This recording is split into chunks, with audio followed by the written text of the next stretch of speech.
If you want to talk about a girl on fire, it would be Kayden Muller-Janssen. She was super focused to be in the entertainment business from a very young age, and that's exactly what she did. With projects alongside some heavy-hitting names, Kayden is on track to be another Ariana or Zendaya coming out of the Disney empire. Two characteristics you need to have with any business, they are grit and determination. And she very well has both of those. Now, let's get to business.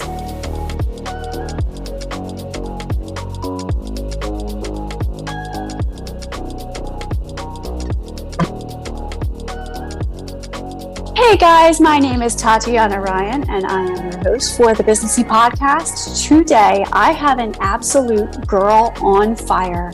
Her name is Kayden Muller-Janssen and she is an actress and singer in one of the biggest entertainment names ever. Disney. Come on. Girlfriend. Happy belated birthday, number one. And how are you?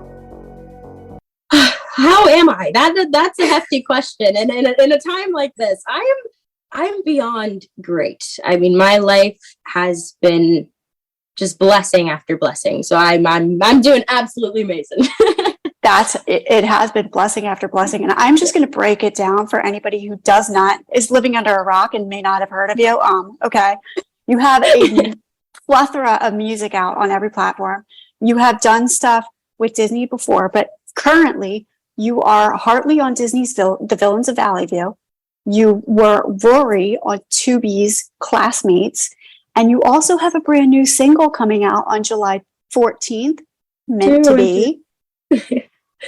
Yeah, it's how do you handle all of this? I don't know how I've been living. Like every single interview that I've gone into, and they always ask me, they're like, "How are you?" I'm like, "I'm great." So much is happening, but I'm honestly like, this is exactly what I asked for. You know what I mean? This is the career I picked. But it's crazy working for a company like Disney. I mean, I was a Disney kid growing up watching That's So Raven, Shake It Up, Wizards of Waverly Place, all of it. So, to finally be, 21 working for Disney Channel is definitely a dream come true. And then that's why I met Danielle Fishel, who I'm now I worked on with Classmates, which is an absolute blast of a film to work on. And I made so many new connections and that was great. We also shot that in California as well. And now Meant to Be, July 14th. Also very, very excited for that because I feel like it's definitely a new type of music that I am feeling out and going into. So I'm definitely excited for that. It's absolutely amazing, everything you've done. And when you grew up with two parents that were horse trainers, being in the horse industry down in Wellington, Florida, which anybody who's in the horse industry knows Wellington is the it spot for Winter Equestrian Festival and everything. When did you realize you did not want to go into that business that most people follow in the footsteps of? I would probably say, I always loved riding horses growing up, but I always knew that I didn't have the same drive that my mom and my sister and like the rest of my family had. And, growing up, my mom put my sister and I in so many different sports. She was always very supportive of figuring out what would make us happy, like of us doing for the rest of our lives. She didn't want us to be stuck in a job 9 to 5 that, that we wouldn't enjoy or love. And it's the same with her. She quit being a psychologist in order to follow her dream of training with horses. So, when she gave us that opportunity and I got to try tennis, golf, riding, I don't even know, plenty of more things. When I finally got to theater, I was like, oh, wow, this is a type of joy that I've never felt before. And my first show was Dear Edwina, and I did it. And my mom was like, yeah, that this is the place that you shine. This is the place that you are meant to be, basically. So my mom was super supportive, put me in acting classes. I went out to a showcase in LA, got my agent, and that's basically where it took off from there. And it was definitely two total different worlds. The industry compared to the equestrian world is, very different types of people. But if I'm being honest, I think growing up in a place like Wellington and in a world of competition, you know, competing against each other, it really got me ready for the industry as well. Because when you're auditioning and you're going up for all these roles and you're getting callbacks and you're seeing all of these other girls that are going for the same role as you, it really is kind of competitive, and you got to stay on your A game and you know, work on your craft in order to get better. So I definitely think that growing up riding horses definitely also helped me get ready for the industry. But it was definitely a big change since everybody in my family rides horses and nobody knows anything about the acting or music world. But it was great. My parents were always supportive. They were the best, and they got me through it. And now I'm here. So you also just did a cover of a magazine, the Sidelines Equestrian magazine. So you have a cover on your repertoire also. Yeah, and when they approached my PR team about that and told me that they were interested in me being the cover, that is huge in the equestrian world. Like Sidelines magazine, growing up, that is the magazine you read as a little girl like riding and being an equestrian. Like if you were on the front of that means you made it in the equestrian world. So to be featured on the front, and especially during May, which was my 21st birthday, was, I always say dream come true, but also shocking. And no words. Like, I just feel so grateful that, you know, these people even want to talk to me and, you know, talk to me about my music and my acting. I mean, it's something that I'm so passionate about. So I'm so grateful that I've had all of these opportunities to just share my story, honestly. Oh my God. And your story is an amazing one. So let's start with the biggest one right now. Disney's. You are Hartley on The Villains of Valley View. Tell us about that character, because she's not one of the villains, but she's got a big part. Oh yeah. Hartley, she is a very fun dynamic of a character to play. I always describe her as a big ball of sunshine. You know, she's very bubbly and, you know, optimistic. She loves other people, loves helping her community. Honestly, I always say that she reminded me so much of myself growing up. Like, you know, I loved helping animals. I loved going out of my way to help my mom in the barn or basically anybody that I could. So, you know, when I got the breakdown and the audition for Hartley, I was like, oh, you know, like I think I can pull my younger self from this. And that's exactly what I did. I booked the job and I got on there, and it's such a great show to work on, just because the dynamic between playing such a happy, positive character compared to villains who have these like dark jokes and all this, it complements each other perfectly, honestly, in a way that's not only fun for kids to watch, but also the family. And, you know, Hartley's a normal girl. She doesn't have any powers, but she's kind of thrown into this world of fights and weapons and good and evil. And she and Havoc and the rest of the family are just trying to navigate the best way that they can while still, you know, being teenagers and going through the normal things that happen at that age. And, you know, it's just a great fun that I always recommend for the whole family to watch. And that's great. You didn't have to go far to pull yourself into that character. Yeah. You already had it going on. Well, your other project, Classmates, Danielle Fishel. Everybody remembers Danielle Fishel from Boy Meets World. She was Topanga. When you got that kind of project, and she also did, she was directing a couple of episodes of The Villains of Valley View last year. Yes, and this year. How do you conduct yourself when you meet people like that, where you may have one of those moments where you're like, wow, you are my predecessor. How do I handle this? Yeah, I feel like I think that I handle myself well. Well, on the outside, I probably am not, because when I figured out that I was going to be working with Danielle the first time on Villains of Valley View, I was like, there's no way that I'm actually going to work with the Topanga right now. Everybody wanted to be Topanga. Like, she was such an icon growing up. And it was, I was just so excited. So when I finally met her, of course, I told her, I was like, I love you so much. Like, I'm so sorry to have to say this, but like, you are great. And I love your hair. Because that's what everybody always has to say about her hair. Like, she was like, thank you. So most of the time, I will say I'm normally really good at, you know, keeping myself calm in those situations. But she was definitely, you know, a big icon for me growing up. So meeting her and working with her was amazing. I learned so many great things on set, but also just watching her show in general. So it was really great. And then, when Villains of Valley View was over and I was auditioning during the summertime, she approached me and my team about having me audition for Raury. And actually, I don't really tell too many people this, but it came at a really personal place in my life because my best friend, Raury, passed away about a month before they approached me about this role. So when that happened, and he was somebody, sorry, every time I talk about him, I always take your time. Because it meant so much to me because I was in LA shooting the show on Villains of Valley View when he passed away, and it was really hard for me to not be able to see him and go to his funeral. So when they approached me about this movie and I saw that his name was Raury, I almost felt like it was from him, like, hey, he always, when he was alive, he was my number one fan, my number one supporter, and was always there for me. So when I got this, I was like, I'm doing this for you. So I gave it my best shot, and I booked the audition, and I booked the role, and it was great. I had a blast. We worked for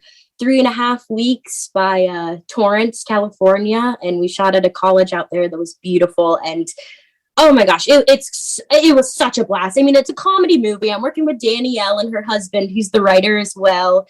And I mean, I met John Michael Higgins. I worked with Angelica Fellini, who was on Bounty Hunters on Netflix. And, they're all older than me, which was great for me because I love coming into new sets and meeting as many people as possible to learn as much as possible. So going into this set and getting this opportunity was another great blessing that I will hold on to that memory for the rest of my life, for sure. Getting these projects that you can see, like the Switcheroo in Classmates and the older films, and watching the paths of an Ariana Grande or a Zendaya or a Selena, as you said, you realize you have to stay focused, right? And you can't mess around. Oh, for sure. For sure. I mean, and it's hard. I mean, I'm still young. I was 20 when I started this career at 13. I mean, right before I booked the job for Villains of Valley View, I was thinking about quitting because I sacrificed about almost my entire childhood to follow this career. And, when I finally booked this role, I knew I was like, I'm being given a huge opportunity to the point that if I do well enough, that this can really set up the rest of my life and the rest of my career. So I've always, and especially my family, they're great at keeping me motivated and supporting me. And I always try to find ways for me to get back on track. And I also have ADD, so it's even a little bit more difficult for me sometimes. But, I try my best. I just tell myself, this is what I love to do. This is my dream job. And I'm doing literally what I've dreamed of since I was a kid. So that's really the main thing that always keeps me motivated to keep going and keep working hard. Let's go to a really fun subject, red carpets. It's now a part of your career to get you all dolled up and go out for a red carpet. You get to play with some crazy fashion also. Do you have any particular look you liked, or have you ever had to deal with something you absolutely hate? Oh, for on red carpets? No, because for me, especially since I've been invited to these, I always love to try and match a theme. I don't know if you've seen any of my pictures, like if you see my Instagram or anything, but most of the time I always try to follow the theme, and I've just always loved that. And whether it's dresses or edgy, or I've always been very all over the place with my fashion since I was a kid. Even when I was riding horses, I would put on tutus over my breeches, and a equestrian line ended up making breeches with skirts on it because the owner saw me riding at one of the horse shows with my skirt on. So it's actually really funny how I've always been very, out there with my fashion. So I don't have per se a particular style, but I definitely love a good edgy, look. If you're wearing a basic outfit, you always want a piece that stands out and that people are always going to be like, oh, that's really cool. And I will definitely say in my closet, I have many, many, many statement pieces. So that's definitely my fashion type.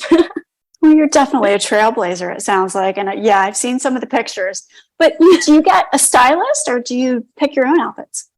Sometimes. I do love thrifting and I love shopping in general. So even a lot of my outfits, like the one I wore to Teen Wolf, I thrifted from Goodwill for $10. And people were like, Really? oh my gosh, where did you get this? And I was like, yeah, because like, okay, don't get me wrong. I can also get styled and, wear a designer dress and do all of that. But I just love playing around with so many different fashion pieces that I was like, if I find something that I am in love with and I know that I'm going to feel confident in, I'm going to wear it. But I do have a few stylists depending on what red carpet, like if it's something really big, like Indiana Jones or, zombies, I would love to get styled just to also make it easier for me. So I don't have to go shopping and do all of that. But yeah, my stylist, I've worked with her since I first started making music out here, and I worked with her on my music video for Walk, and she knows exactly my type of vibe, so I never have to really like tell her too much of what I need. I'm like, here's the event, you know what to do, and she's always got me. That's a good thing to know, because a lot of people don't understand when they get into the entertainment industry, you have to have all of those people around you. Like you just said, for bigger events, you need to be styled. For some smaller events or other choice things, you can be more sustainable, as you had just said. That's great to hear that you are being like that. This podcast is brought to you by Castle Rock Winery. The diverse professionals at Castle Rock Winery, with awards from the most scrutinous names in the business to show, painstakingly select the most flavorful regions of California to bring you the top producing harvests the market has to offer. From a beautiful selection of Pinot Noirs, Cabernet Sauvignon, Chardonnay, and more. Oh, I cannot forget to mention the Dressage collection. Ordering is easy when you visit castlerockwinery.com, and if you have any questions, someone is always there to help you through email, by phone, or any of Castle Rock Winery's social media platforms. It really is just that easy with Castle Rock Winery. Don't hesitate, visit, and order today. Now, you ride horses in your downtime. What kind of riding do you do? Ooh, I'm also the same way with my music. I kind of do a bit of everything. I grew up being a jumper though, so I definitely love the adrenaline of, riding super fast and going over jumps. But I also have a really big love for Western and barrel racing. So both that would be like my second favorite, which is crazy. But I was crazy as a kid. Like I would take my pony out on 6-hour trail rides to the back of our town to go to McDonald's. And like, we ended up going viral on Facebook. Like I would just go on trail rides and I would do all different sorts of riding. So I'm kind of all over the place, but I will definitely say my main class would be jumper.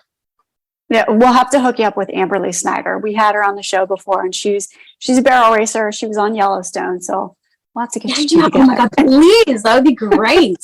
I love it. And any horse kid knows you're always on your horse. Summers, you're out there wherever you can get that horse. Oh yeah. And even on my one pony, I'm only here for a week. So I hopped up. I hopped up on him in the rain yesterday. It was raining in the arena. And not to mind you, the horse only has one eye. He's really young and he ended up getting cancer at a young age. So like, all he can see is this. So we're just riding in the rain, like bareback, riding around. Oh my God, I love horses. I had the best childhood. They're amazing, majestic creatures. Love them. Now, you brought up your ADD, and you brought up, we've been talking a lot about mental health lately. How do you deal with some of those times where you just are not feeling something? For me, I also feel like it also depends on how I'm feeling and the time of the year, if that makes sense. When I'm really busy, sometimes I'm so busy that I don't have time to really even sit down and address like my mental health, which I know, that isn't good sometimes. So when I'm finished with work and times like this, where I come back home to Florida, is where I really get to reset and reflect and see the personal things that I can work on and, what I can do to make myself feel better and happier. And, a lot of that time for me is just getting out there and being active. Like when I'm in California and I am a workaholic and I'm working 5 days a week on the show and I'm also doing music, on my free time, I'll try to go skiing and snowboarding. just to get away and have that adrenaline rush and kind of connect with nature. So for me recently, these past few years, for my mental health is just to get away, be in the woods, put my phone away and just do something and move my body. And it's always, whenever I go back to work, I've always felt super refreshed and just felt a lot more better and positive and more grounded. And I feel like it helped me be a lot more grateful for the things that I have. I feel like when you are surrounded by social media and technology and all of these materialistic things, you don't really sit back and be like, wow, I have a roof over my head. I have food on the plate. I have a great family and support system. And, I have all of these great opportunities. My life is going so well. So that's what's worked best for me. Now, your single comes out on July 14th, Meant to Be. How do you juggle both music and acting?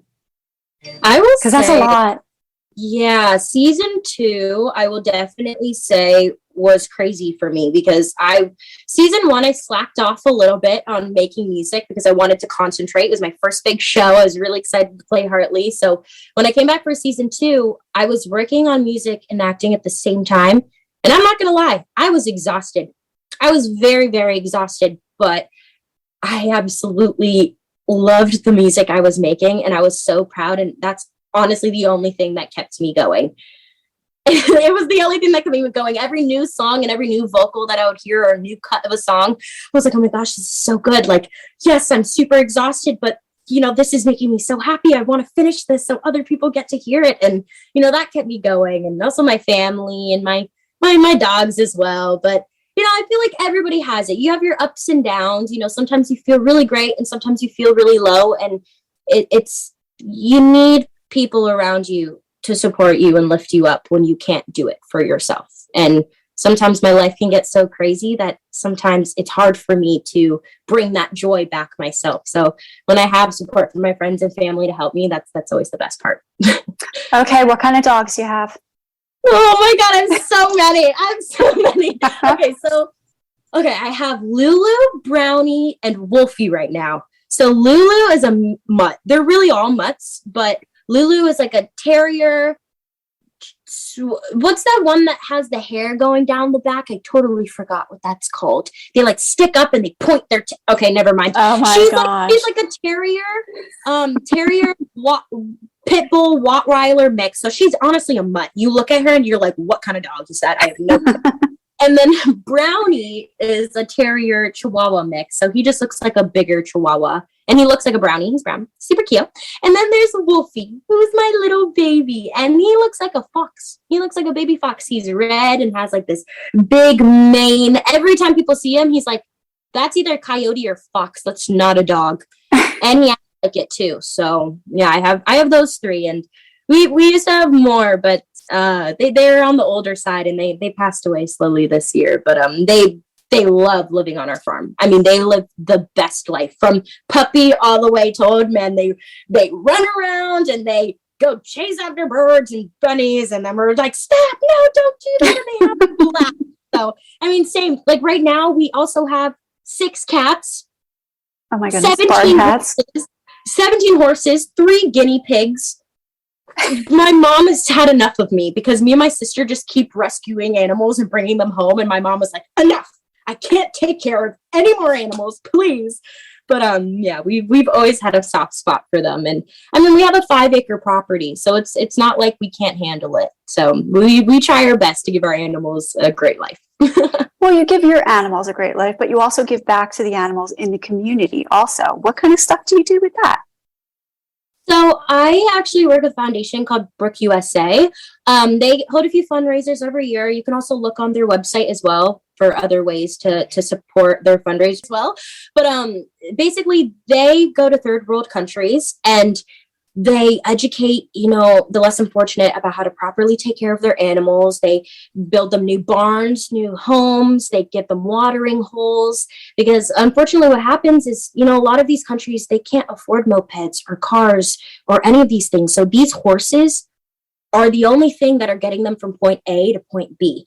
So I work with them a lot and I sang the national anthem at one of their fundraisers and was walking around with them, got to bring some ponies and do all of that. I plan, hopefully, I think a year or two from now, to travel with them to go to one of these countries and, help out and educate with the vetting and building or in any way I basically can. So that's one of the ways that we help in the equestrian world. But I also work with several different dog and cat rescues and guinea pig rescues and bird rescues out in LA.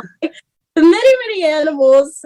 Very long story, but basically I met my pet sitter who always constantly needed fosters. There's a really big problem and issue in LA right now with the kill shelters, that they are killing almost up to 80 dogs a week. And I don't like to always, bring a dark moment like that, but I think it is something that people really need to know, because these rescues are in dire need of fosters, of anybody who's willing to donate or help, or people who can drive dogs from the shelters to their new homes in any way possible. So I really work with different organizations to help in any way possible, whether that's fostering or posting online to find all of these animals homes. And they're such great companies. They all really care deeply about these animals, and we're all trying our best to just be kind people and just give these animals who rely on us to give them life and to give them food and all of that. They depend on us. So it's our responsibility to try and give them the best life possible, basically. Absolutely. You have such a big heart. And you had an experience growing up where you were bullied in school, which is part of the reason why you went into the career that you did. Yeah. What would you have such an amazing platform right now where you're helping with the animals and with everything else. What would you say to someone on both sides of a bully situation, the bully and the person being bullied? What I've learned from growing up and kind of experiencing it for myself, and now being older and looking back, a lot of the time, bullies are the ones who are feeling the most hurt. And sometimes it can either be from, the pain in their own lives or with their family or at school. Sometimes it can stem from jealousy. And sometimes it could just stem from just wanting to be a mean person. But I also sometimes did really feel some sympathy for some of my bullies growing up, because now looking back and knowing about that person, like one of my bullies, I figured out the reason why she was the way she was with me is because she also wanted to be a singer. And in middle school, I was like starting to open up about how I wanted to, be a singer and an actress and do all this stuff. And she'd always tell me, "Oh, you'll never make it. You can never do it. Da da da da." And I was always kind of like, why did she feel the need to go out of her way and say these things to me and put me down when I'm just trying to follow my dreams? And, it ended up being that she didn't have a really good parent situation, and they weren't exactly supportive. And when I look back and saw that, I was kind of like, wow, you can never really judge a book by its cover, even when somebody's being mean. So, when somebody's being mean to you, don't try to take it too much to heart, because if you know who you are as a person, if you are kind and you are driven and you're passionate and you like the things that you like, and if somebody else doesn't like them, it doesn't matter. It's your world. And if you have confidence in yourself, that's really all that matters, because that's the only thing that's going to make you happy. And sometimes what I will try to say, for instance, my niece as well, she's kind of dealing with it. She's 6 now, going through school and, kind of dealing with kids. And I also have cousins as well who will call me and try to come to me and ask me for advice when it comes to bullying. I just say, kill them with kindness. The worst thing that you can do is add fuel to the fire and yell back or do any of that stuff. If somebody's being mean to you, go to a principal, go to your guidance counselor, tell them what's going on, tell your parents. If it's really hurting that bad and you feel like you are feeling attacked or anything like that, be honest with adults, but also just kill them with kindness, because that's the only thing you can do. That you are such a smart young lady. You really are. I'm so glad to have you on today, because listening to you talk, and like I said, being so young and so positive and such a great role model for other people out there, it's so amazing. Now, my next question is, what is your biggest dream project, and who would that project be with? Oh, okay. I always love to say this one. I would love to do Kill Bill. But you know how it left off at the end. I don't know if you watched Kill Bill, but basically without spoiling it, at the end of the movie, she kills somebody's mother, and the lady's colored, and the girl is there, and she says, "If you ever want revenge, come find me when you're older." That's not the exact words, but basically, when I saw that growing up as a kid and I watched that movie, I was like, oh, that would be my dream role. Like, I grew up doing gymnastics, baton twirling. Like, I know how to do flips and do fights and all of that type of, stunt work. So that would be my dream role, to be able to work on a movie like that. And I would definitely say, okay, maybe not the same movie, but a dream actor that I would love to work with would be Charlize Theron. She's like one of my favorite actors. I mean, I saw her in The Old Guard. I also saw her in that one movie with what's his name? It was about her. She was a president, and she ended up falling in love with a guy who was like total opposite from her. Super like funny comedy movie that I adored and I love to death. But she's a huge inspiration to me. She's a great actress and has worked on so many different projects, and she can shapeshift.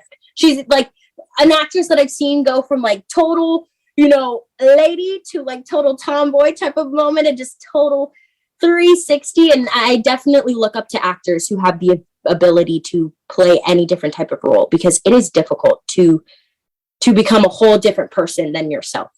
So you just brought up action. She did Atomic Blonde.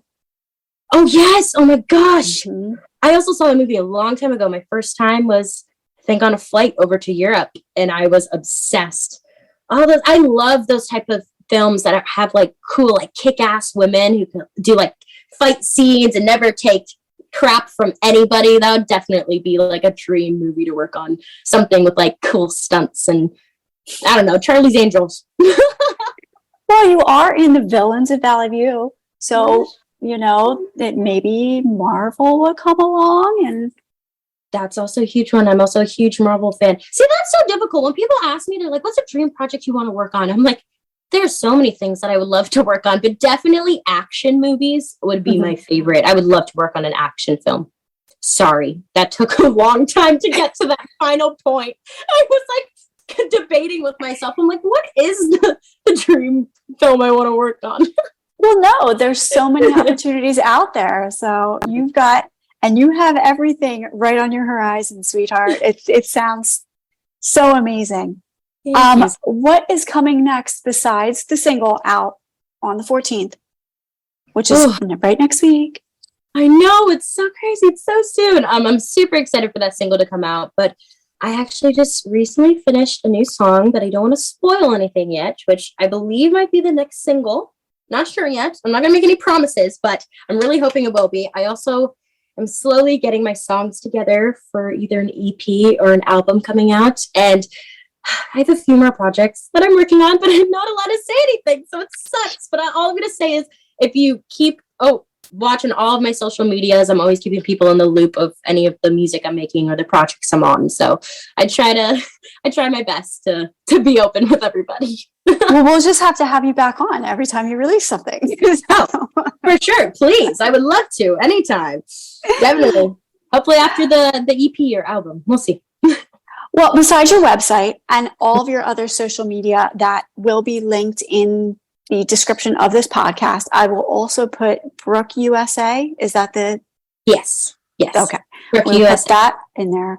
Where else can people find you on social media? You're on TikTok. You're on all of them? On TikTok. I'm on Instagram. I'm on Snapchat. YouTube is mainly for my music, but I when I do vlogs and stuff, that's all on my TikTok. So I would definitely say those are my main 3 platforms. Did I say Snapchat? Snapchat as well, if I didn't say that. So those 4. But I definitely, my main places would be my Instagram and my TikTok for sure. Now, I have one more question, because you had mentioned Daniel Official's hair, and everybody loves Daniel Official's hair, and your hair is absolutely gorgeous. Are you ever going to be expanding into maybe some hair care products or something? No. It's funny you say that, because I actually make my own leave-in conditioner.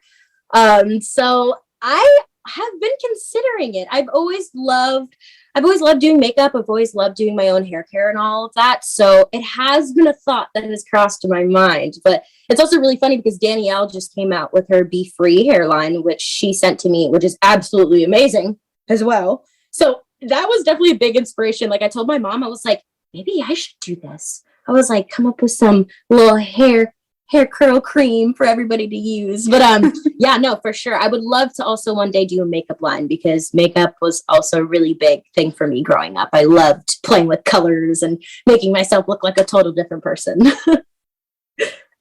You are absolutely an inspiration. And I thank you so much for being here. And I really hope you do come back on and let us know all of your projects that are going on.